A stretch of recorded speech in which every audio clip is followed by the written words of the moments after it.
Some of the questions we get asked through emails and phone calls is, how do you straighten wooden arrows?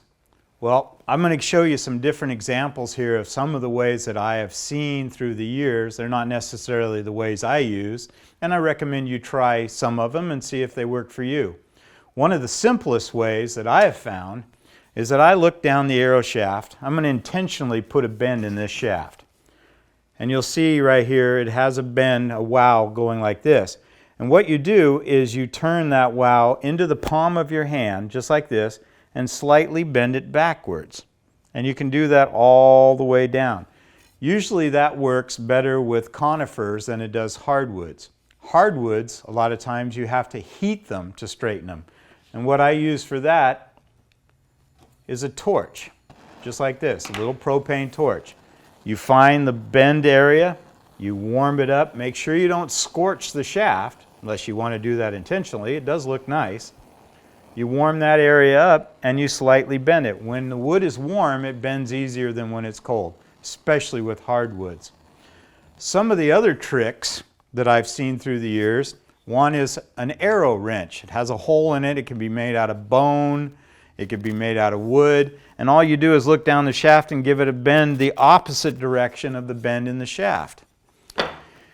There's been other tools like these wood blocks here. What they do is they create friction, which gives the heat just like the propane torch, and also helps harden the outside by compressing the wood fibers.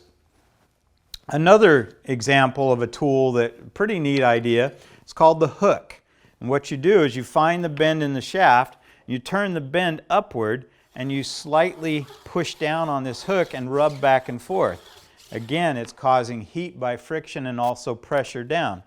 So this hook, it's a neat little tool, but one of the guys that I talked to years ago showed me a way to make the very same thing, using a broken piece of an arrow shaft and one of those cup hangers that you hang up underneath your cupboard.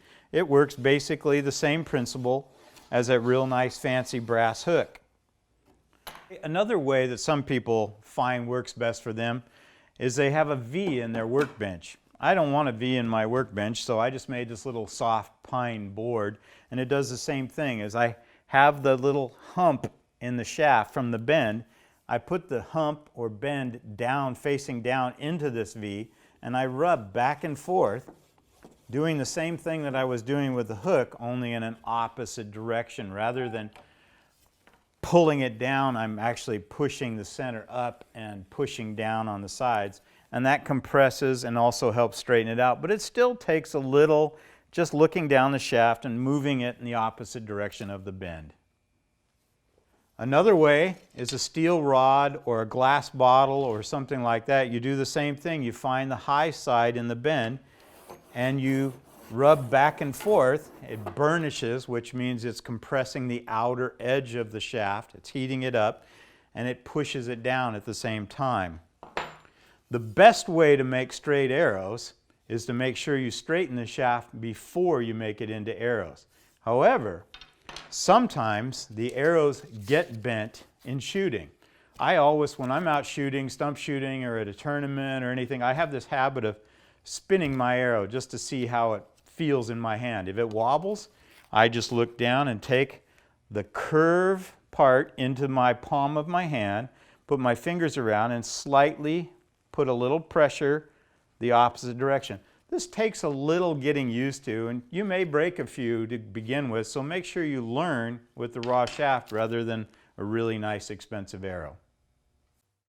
To learn more, visit our website at raptorarchery.com or stop by our store and museum in the beautiful Columbia River Gorge location of Hood River, Oregon.